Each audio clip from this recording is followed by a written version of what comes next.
Paper quilling miniature dolls. Mga Disney princess. Ito si Merida sa Brave. Ito naman si Mulan. Lagyan ko lang sila ng mga lace at saka ng mga gems.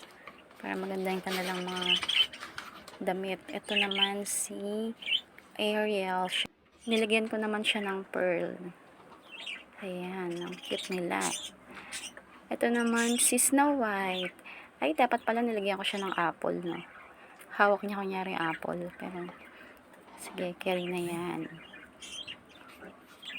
Ito naman si Aurora sa Sleeping Beauty. Yan, nilagyan ko siya ng roses, kunyari. May hawak siya.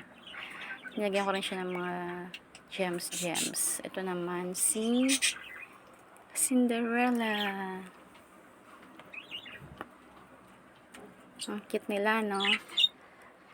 Ito naman si Princess Jasmine sa Aladdin. Nilagyan ko siya ng tela para kunyari may suot talaga siyang damit. Ayan. Ito naman si Belle sa Sleeping Beauty.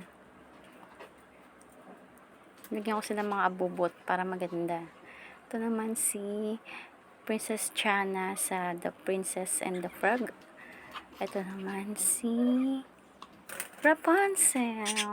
Siyempre long hair kunyari siya. Mga flowers. Ayan. Si Pocahontas. Nilagyan ko siya ng earrings para maganda kunyari. Ayan. Tapos, ito na. Kompleto ng aking mga Disney Princess paper coiling dolls. Sana nagustuhan nyo. Thank you.